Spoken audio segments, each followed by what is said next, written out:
ఈ తిరుమల ఈ లడ్డు మీద జరిగిన ఈ కల్తీ ఈ డిబేట్కి సంబంధించి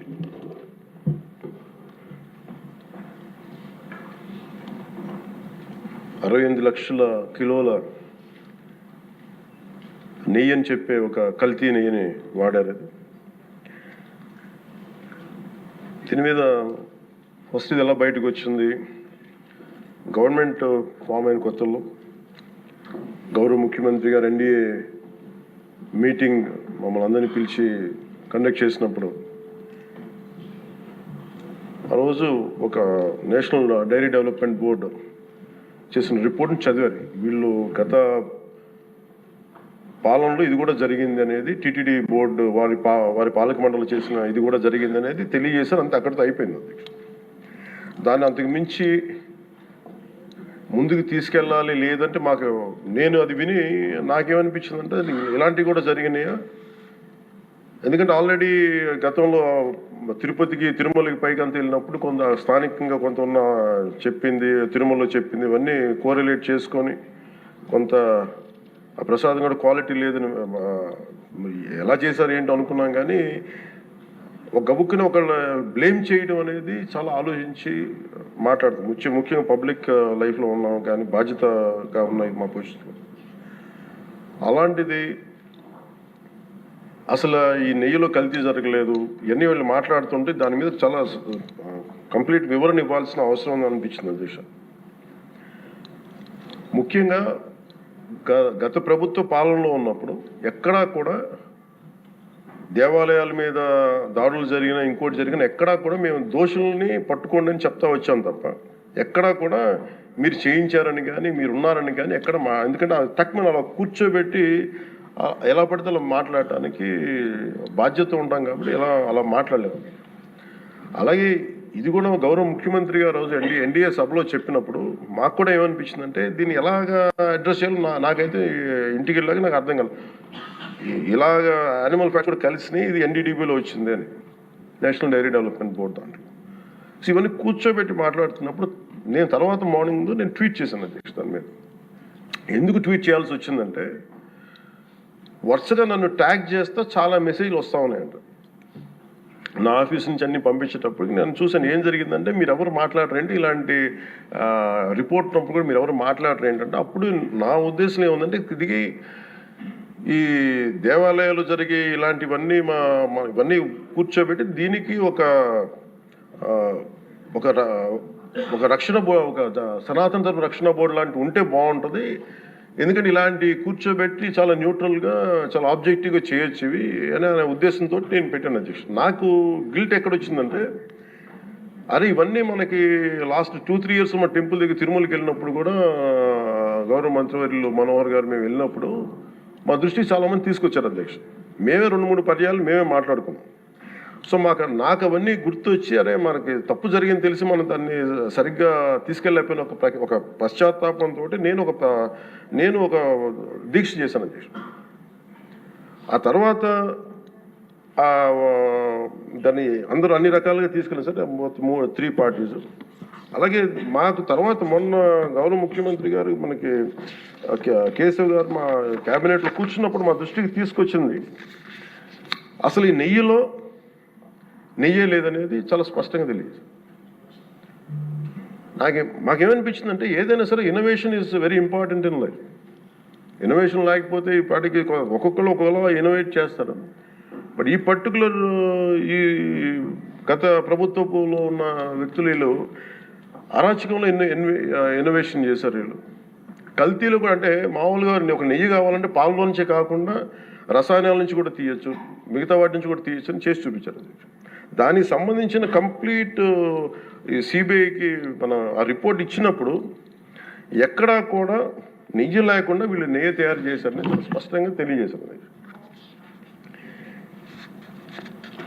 ఇప్పుడు మనం ఏం మాట్లాడుతున్నాం వీళ్ళందరితో అంటే ఎక్కడా కూడా ఈ సభ సాక్షిగా చెప్తున్నాను, ఇది ప్రజలకు కూడా తెలియాలి, ఎక్కడా కూడా గత ప్రభుత్వం తాలూకు హెడ్ చేసిన వ్యక్తి చేశారని ఎక్కడ కూడా నేను ప్రత్యేకించి మాట్లాడాను.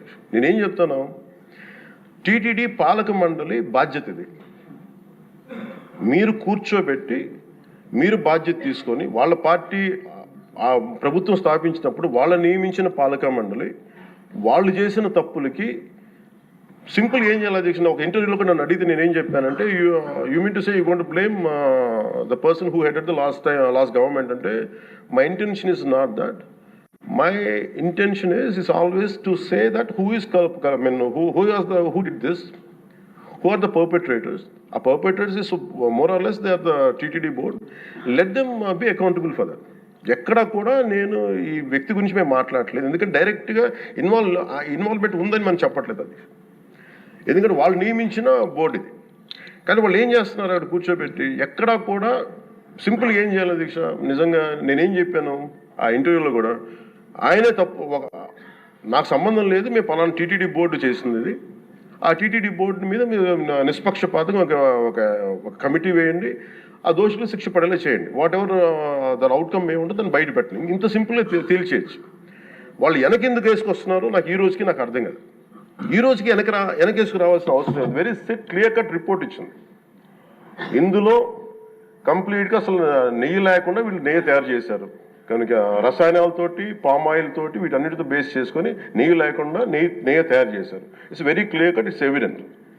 ఇప్పుడు ఎందుకు ఇంత డిస్కషన్ అవుతుంది అధ్యక్ష? మనందరం కూర్చోబెట్టి ఇంత సభా సమయాన్ని ప్రజలకు ఇవ్వాల్సింది కేవలం తిరుపతి లడ్డు గురించి ఎందుకు మాట్లాడాల్సి వస్తుందంటే, వాళ్ళు నిజంగా కనుక ఉప్పేసుకుని ఉంటే కల్తీ జరిగింది, దానికి తగ్గ లా ఏం కోర్స్ యాక్షన్ ఏం తీసుకోవాలో తీసేసుకుని అయిపోతుంటే దానికి ఎవరైతే పర్పెట్రేటర్స్ ఉన్నారో వాళ్ళకి ఆ శిక్షగా వెళ్ళిపోతారు. అలా కాకుండా అసలు ఆ నెయ్యిలో కల్తీ లేదు, యానిమల్ ఫ్యాట్ లేదు, రిపోర్ట్ ఇచ్చిన తర్వాత ఇవన్నీ. అందుకని ఈ సభ ఈరోజు ఇంతమంది మాట్లాడాల్సి వస్తుంది అధ్యక్ష. మాకు ఏమనిపించిందంటే అధ్యక్ష, దీన్ని క్యాబినెట్ మీటింగ్లో మా దృష్టికి తీసుకొచ్చింది మీకు తెలియజేస్తున్నాను మీ ద్వారా ప్రజలకి. సిబిఐ నేతృత్వంలోని ఈ స్పెషల్ ఇన్వెస్టిగేషన్ టీం ఆ నెయ్యి తయారీకి 1 లీటర్ పాలు కూడా వినియోగించలేదని చెప్పి చాలా ఖచ్చితంగా తేల్చింది. ఆ పామాయిల్లో రసాయనాలు కలిపి తయారు చేసినట్టు చెప్పింది. ఆ ఇతర రసాయనాలు ఏ మూలకాల నుంచి తయారయ్యాయో నిర్ధారణ చేసే సాంకేతికత, దానికై సంబంధించిన టెక్నాలజీ ఆ పర్టికులర్ మా వద్ద లేదనేది ఆ సిట్ తేల్చేసింది. ఈ కేసులో 36 మందిని నిందితులుగా తేల్చింది. శ్రీవారి ప్రసాదాన్ని అపవిత్రం చేసేందుకు ఒక ప్రణాళిక, ఒక ప్లాన్ ప్రకారం కుట్ర జరిగిందన్నట్టు సిట్ తెలియజేసింది. అలాగే దీనికి ముందు ఏం జరిగిందని చూస్తే, తమకి నచ్చిన సంస్థలకి నెయ్యి సరఫరా కాంట్రాక్టులు కట్టబెట్టేందుకు ఒక ప్రణాళిక ప్రకారం టెండర్ నిబంధనలు సవరించారు. నెయ్యి సరఫరాకి సంస్థకి ఉండాల్సిన కనీస వార్షిక టర్నోవర్ 250 కోట్ల నుంచి 150 కోట్లకు తగ్గించారు. రోజుకి 4 లక్షల లీటర్ల పాలు సేకరించాలన్న నిబంధనని తొలగించారు. డైరీ రంగంలో 3 ఏళ్ల అనుభవం ఉండాలన్న నియమాన్ని ఏడాది కుదించారు. రోజుకి 12 టన్నుల వెన్నెయ్య తేయాలన్న నిబంధనను కూడా 8 టన్నులుగా మార్చేశారు. అంటే ఒకరికి నెయ్యి కాంట్రాక్ట్ ఇవ్వాలంటే ఇన్ని నిబంధనల్ని తూట్లు పొడిచారు. అది చేసిన తర్వాత మళ్ళీ సవరణ అనంతరం వీళ్ళు ఎంపిక చేసిన సంస్థలు 20-23 మధ్య నెయ్యి సరఫరా చేశాయి. నెయ్యి సరఫరా చేసిన సంస్థకు అందుకు కావాల్సిన కనీత అర్హతలు లేవని సిట్ ఛార్జ్ షీట్లో ఉంది. వీరు నెయ్యి సరఫరాకి ఎంచుకున్న సంస్థలు బోలేబాబా అని కానీ దానికి అనుబంధ సంస్థలు మాల్గంగా, వైష్ణవి డైరీలు 1 లీటర్ కూడా నెయ్యిని పాల నుంచి తయారు చేయాలని స్పష్టంగా చెప్పారు. ఇది 1924 మధ్య 11 కోట్ల మంది భక్తులను శ్రీవారిని దర్శించుకుంటే ఆ కాలంలో మొత్తం 48 కోట్ల లడ్డు ప్రసాదాలు విక్రయం జరిగింది. దాంట్లో సుమారు 20 కోట్ల లడ్డూలు నకిలీ నెయ్యితో తయారయ్యాయని చెప్పి టీటీడీ రికార్డ్స్ తెలియజేస్తాం. ఆ 11 కోట్ల మందికి రసాయనాలతో నిండిన మన లడ్డూలు పంపించారు. అలాగే ఇందులో 1,00,000 లడ్డూలు కూడా అయోధ్య రామమందిర ప్రారంభోత్సవానికి పంపిణీ చేశారు. నేను మొన్న మన క్యాబినెట్లో మన గౌరవ ముఖ్యమంత్రి గారు మేమందరం కూర్చొని మాట్లాడుతున్నప్పుడు నాకు పర్సనల్గా మెసేజ్లు ఏంటంటే, మన ఈ అయోధ్యకి పంపిన లడ్డూలు ఈ లడ్డూలు కాదు, ఇవి వేరే లడ్డూలు, అలా ఎలా తేడా చెప్తారు వీళ్ళు? దానికోసం ప్రత్యేకంగా అంటే అక్కడ నిబంధనలు ఎక్కడా కూడా మీరు నెయ్యి మేము పలానోళ్ళు కొన్నారు మాకు డీటెయిల్స్ ఇస్తా ఉన్నారు. నేను సభాముఖంగా ఎందుకు వాళ్ళకి పేర్లు ప్రస్తావించారు ఆ చెప్పిన వ్యక్తులు కానీ వీళ్ళు కానీ. నేను అడిగింది ఏంటంటే, ఓకే మీకు దాని మీద ఆధారాలు ఏమున్నాయి, మీరు ఈ లాటే పంపించారు అయోధ్యకి అనేది మీకు ఏముంటాయి? ఎక్కడ ఏం లేదు, అన్ని గాల్లో మాట్లాడుతున్నారు వీళ్ళందరూ.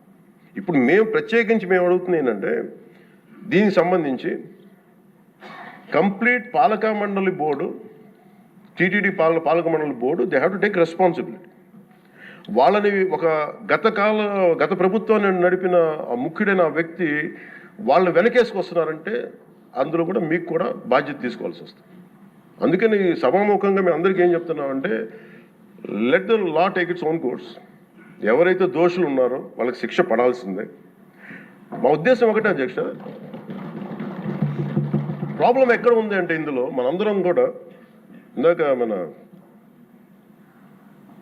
గౌరవ సభ్యులు మాట్లాడతా నెల్లూరుకు సంబంధించి సోమిరెడ్డి గారు మాట్లాడతా దర్గా కానీ మన కస్మూర్ దర్గా గురించి వీటన్నిటి మాట్లాడుతూ ఉంటే బేసిక్గా నేను కూడా నెల్లూరులో పెరిగాను కాబట్టి నేను అర్థం చేసుకోగలను. అది ఎక్కడా కూడా వేరే మతాలను కించపరచడం అనేది తెలియదు అది ఈ దేశం. అందుకే ఈ దేశం ఇలా ఉండేది కాదు.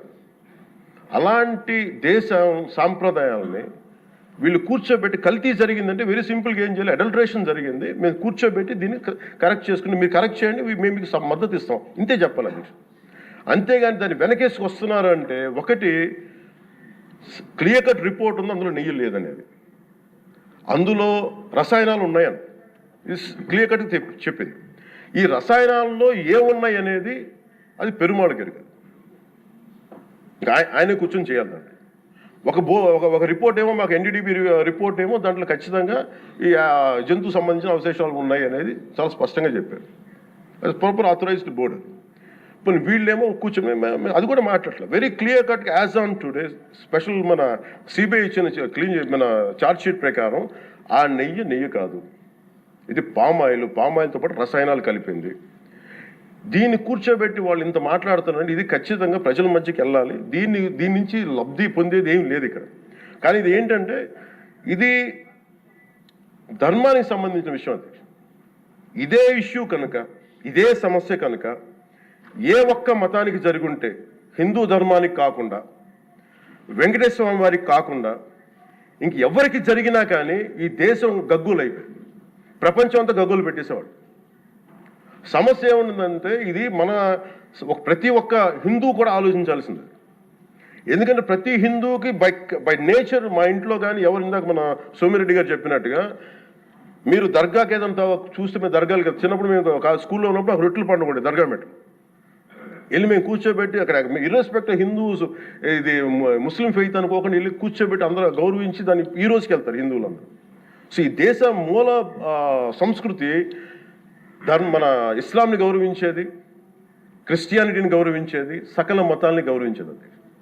అలాంటిది హిందూ ధర్మానికి సంబంధించిన 7 కొండల వాడు కలియుగ వెంకటేశ్వరుడు దైవం అనడానికి చాలా క్లియర్ కట్ ఉంది అది. ఎందుకంటే కలియుగంలో జరిగింది ఆయనే, దీనికి ఆధార పురుషుడు, ఆయన మూల పురుషుడు.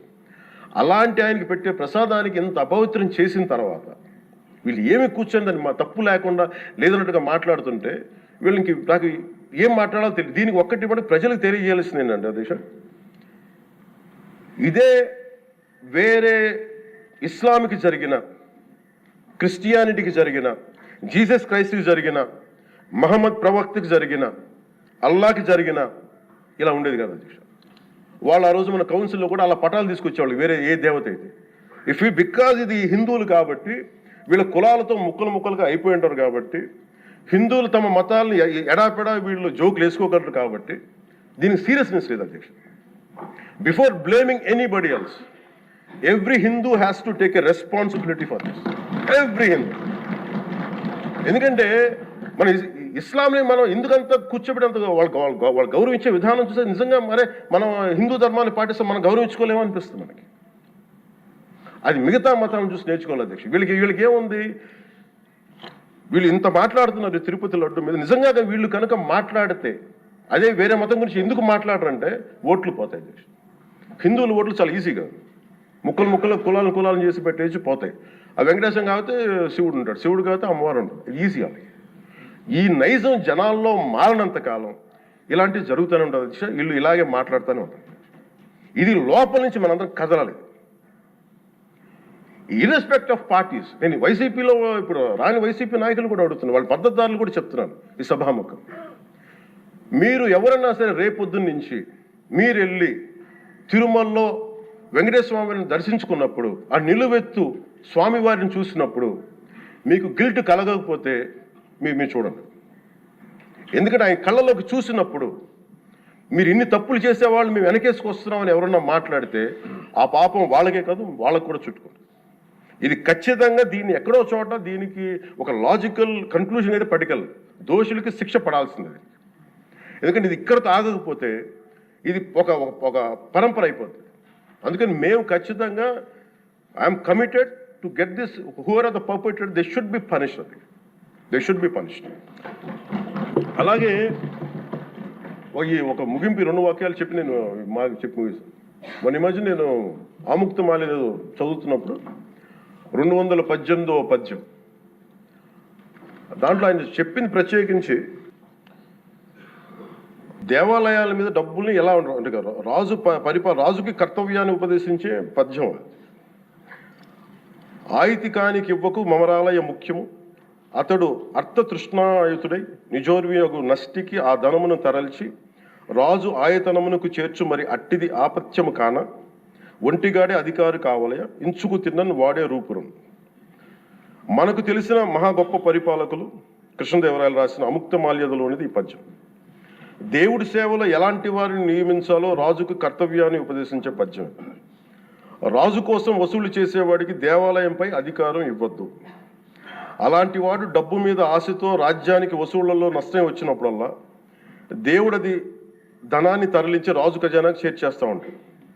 అలాంటిది తప్పుడు పని కాబట్టి ఎలాంటి మమకారాలు లేని ఒంటరి వాడే ఆలయానికి అధికారిగా ఉండాలి. ఒకవేళ వాడు దేవుడి సొత్తు తిన్నప్పటికీ ఆ పాపానికి వాడే నాశనం అవుతాడు. కానీ ఆ డబ్బు తెచ్చి రాజుకి చేర్చడం వల్ల ఆ రాజ్యమే నాశనం అవుతుంది అని చెప్తుంది అధ్యక్ష పద్యం. గత ప్రభుత్వ పరిపాలన కాలంలో జరిగిందంతా అచ్చంగా ఇలాగే జరిగింది. అంటే ఇది మనందరికీ కూడా చాలా లోతుగా ఆలోచించాలి. ఇది భగవంతుడికి సంబంధించిన అది. అంతమంది వెళ్ళి వాళ్ళ కర్మని అక్కడ వేస్తారు అధ్యక్ష డబ్బులుగా. ఆ కర్మని ఆ పుణ్యస్థలమే కాపాడాలి. భక్తులు తాలూకు ఆ నిత్య 7 కొండల వాడి నామస్మరణే కాపాడు తప్ప ప్రజలు చేసిన కర్మను ఎవరైతే భగవంతుడి సొమ్ముతోటి ఆడుకుంటారో, భగవంతుడి డబ్బును దోచేస్తారో తరాలు కూడా లేచిపోతాయి. చాలా జాగ్రత్తగా ఉండాలి. ఇది ఎంత మనం ఇది చాలా పుణ్యకార్యాలకు ఇవ్వాల్సింది. అందుకని వీళ్ళందరికీ కూడా ఇప్పటికైనా దీని కల్తీ జరిగింది వాళ్ళు ఒప్పుకుంటామని చెప్పి వాళ్ళు నిజానికి ఇంకా ఇబ్బంది లేకుండా ఇంక మళ్ళీ దీని గురించి మీరు ఢిల్లీకి వెళ్ళి కోర్టులు వేసే కొద్దీ మీ పాపం పెరుగుద్దే తప్ప మీ నాశనం కొంచెం ఫాస్ట్ అవుద్ది తప్ప ఇదైతే తగ్గదు. అందుకని దయచేసి అందరం ఈ ఒక్కటి అధ్యక్ష ఇంకొక మరో మాట చెప్పి మీరు ఎక్కడో చోట ఈ దేశం హిందూ దేవతల మీద హిందూ ధర్మం మీద దాడి జరుగుతున్నప్పుడు irrespective of political parties, irrespective of what you are, where you are, which language you speak, ఏ భాష మీరు మాట్లాడతారు, మీరు ఏ కులస్తులో తెలియదు, కానీ హిందూ ధర్మాన్ని మటుకు దాడి జరుగుతున్నప్పుడల్లా ముక్త కంఠంతో ఏకాభిప్రాయంతో ఖండించకపోతే మటుకు ఇలాంటి పరంపర కొనసాగుతూనే ఉంటుందని తెలియజేసుకుంటూ సెలవు.